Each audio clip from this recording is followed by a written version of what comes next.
Hello and welcome to my channel. Today I am going to be using some resin. So first off, I want to show some of the equipment, tools, and supplies, but mostly the safety gear that I'm using. So I am using a ventilator mask that filters out particles, fumes, things like that. I'll be wearing gloves.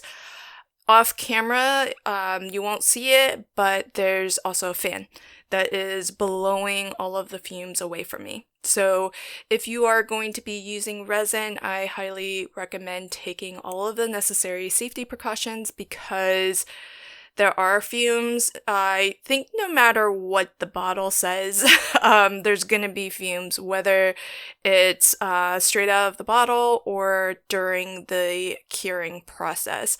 And so you just want to be careful, protect yourself. So this is actually the second time that I am attempting to make alphabet, well, you can turn them into whatever you'd like, whether it's keychains or I was thinking I could even spell out somebody's first name and attach the individual letters together to create almost maybe a placard or something like that that they could put on their desk. So there's a lot of fun little gift ideas that you can create with these. In one of my silicone bowls here, I've got some teal glitter.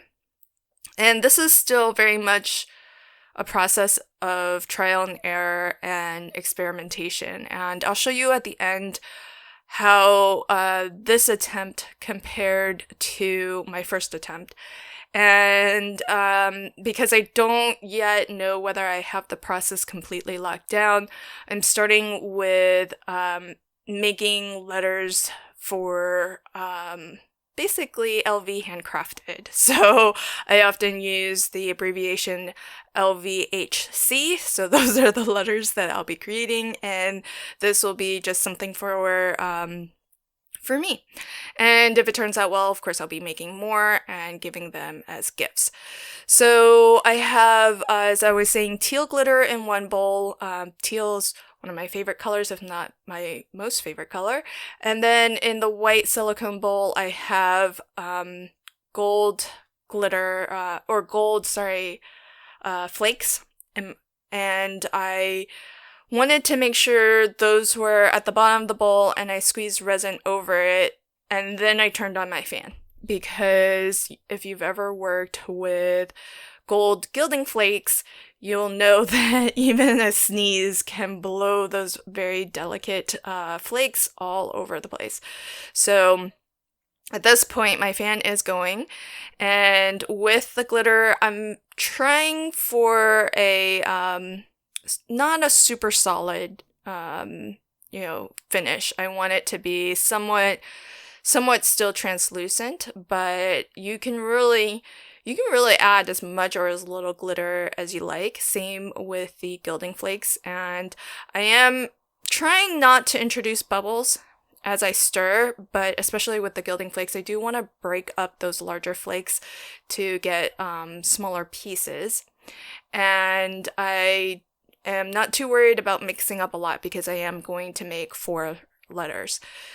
In my first attempt, I was worried that these letters would be too thick or too kind of deep to pour entirely in one go and then cure it in one go. So what I've always heard people say is to work in thin layers. And the first time that I tried this, I actually poured the resin in 3 layers, and I cured it, I think 4, maybe 5 times, because I did also flip it over to the back and cured it from the back as well. And that didn't really give me the effect that I wanted. And I'll show you a side-by-side comparison. One of the there's a couple of things that can happen if you over cure something. One, it can begin to yellow, which in this case I've got clear and gold at the bottom, so I think if that portion yellowed, you would hardly notice it. And then in my first go around, I used a lot more glitter than I did this time. And so again, it was much more solid. So if it yellowed, I don't think it would have been that noticeable. And then the other drawback or potential effect of over curing is that you could get some shrinkage. I don't know if these are really specific to UV resin, but my understanding is that you would not have those issues with a two-part resin, but I could be wrong on that.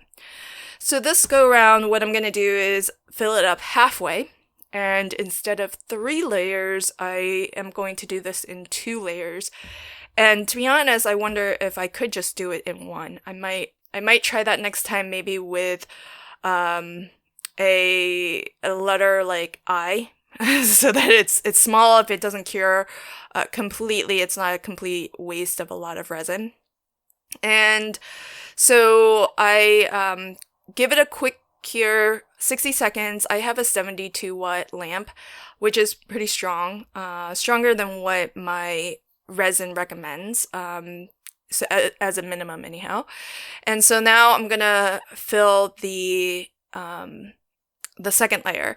So the other thing that happened, because you do get a little bit of shrinkage during the curing process, when I did the first attempt, I filled this topmost layer just to the top of the mold. I didn't have it dome above the silicone.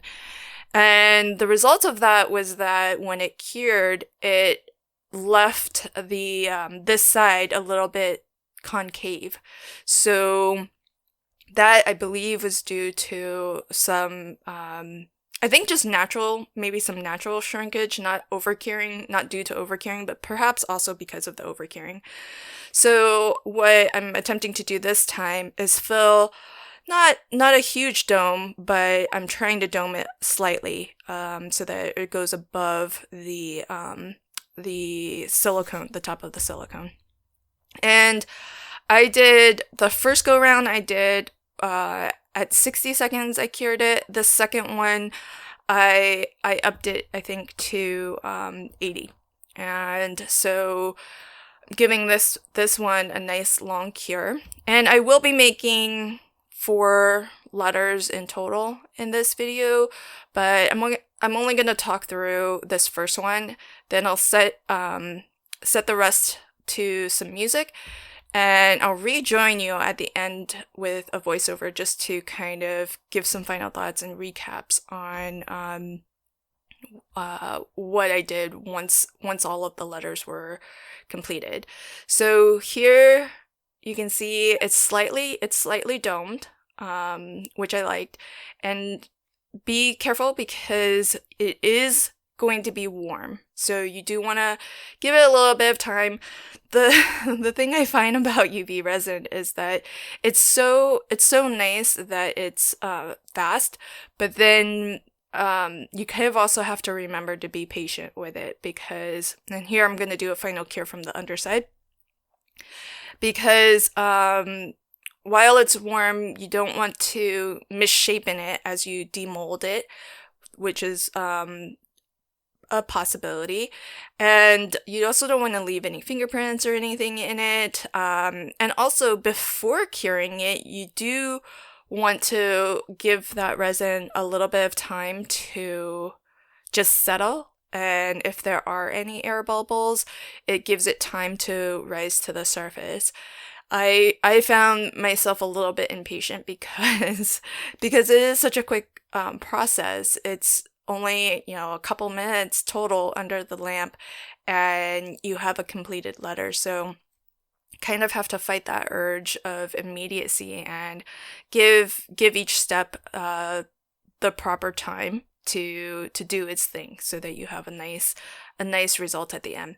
So my final step is going to be, I demolded this, and if you notice, my mold is reverse alphabet. So what you pour in first, that first layer, is going to be your top layer.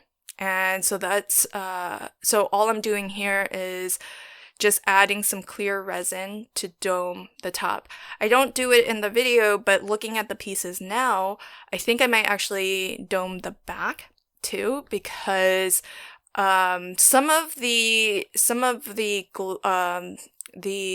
gold gilding flakes, especially the larger sort of chunks of it, they did rise above the resin a little bit. So some of that's a little bit bumpy, but I think that can be fixed with another layer of resin just to either even it out or dome from the back, so you have a nice finish on the top and the front and the back. So with that then doming layer on, I set it for another 60 seconds for the final cure. And I honestly think 60 seconds, I think this lamp is really good. Again, I don't have anything to compare it to, but I do feel like I wonder if it's a bit overkill. But this second attempt turned out much better than my first. So again, you'll see the side-by-side comparison at the end of the video, but I was really happy with how that turned out. So I went ahead, I set it aside, and now I'll super speed this up and do the remaining 4 letters. And again, I'll rejoin you at the towards the end just to kind of talk through the comparison between first and second attempts, and as well some of what my intentions are for finishing this.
Okay, so now I just want to show what I do to kind of clean up. So whatever leftover resin I have, I just pour into this small little mold. All of my tools, the mixing bowls, the stirring implements, I just put those under the UV lamp and cure them. And so because they're silicone, the resin doesn't stick to it, but it gets hard, and you can just easily kind of flake that off. And what I don't show is I just soap and water clean all of those tools. Then because for some of my letters well, what actually ends up being the bottom layer, but as you're pouring it, the top layer, if any of that kind of spilled over the edge, then you're gonna get little bits of resin that are hanging off the side. So with letters like the H and really everything but the C, where it's straight lines, it's easy to just snip those off with scissors. It's soft enough because it's thin. With the C, it was a little bit harder, so I did have to sand it a little bit. And then these are just the little leftover little charms that I made. I don't even know what I'm gonna do with those. Okay, so here's the comparison that I wanted to show you.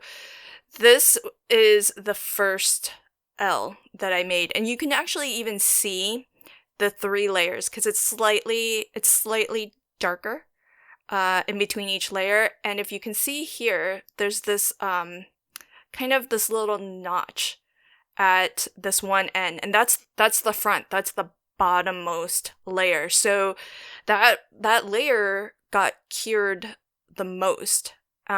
Because I cured it 4 or 5 times in total. And I don't know if you saw just a moment ago, but it's actually a little bit bowed also. So you can actually kind of see how on the one it's nice and level and straight, but the other one's a little bit curved, and I think because it did start to shrink on one end. So that's one thing that I'm still experimenting with. How long do you really need to cure something? I think this time I got it closer to right. And my thought with what I would do with these is I was thinking I could either put a little bit more UV resin on the sides and attach all 4 letters to each other and cure it, like attach 2 at a time and then attach a third and then attach the last letter and cure each time so that they stick together and basically become one unit. Or I do have family and friends whose first names start with these letters. So I could turn these into keychains, so that they can be gifts that I can give for birthdays or for the holidays. So I think there's some options there. I may explore both, to be honest, and see how they both work out. But really happy with this. This is a lot of fun. So definitely looking forward to doing more of these UV resin letters. Thanks so much for joining me today. I hope that this has been useful, and check back again because I will definitely be doing more resin projects. Until next time, happy crafting and have a fantastic day. Bye.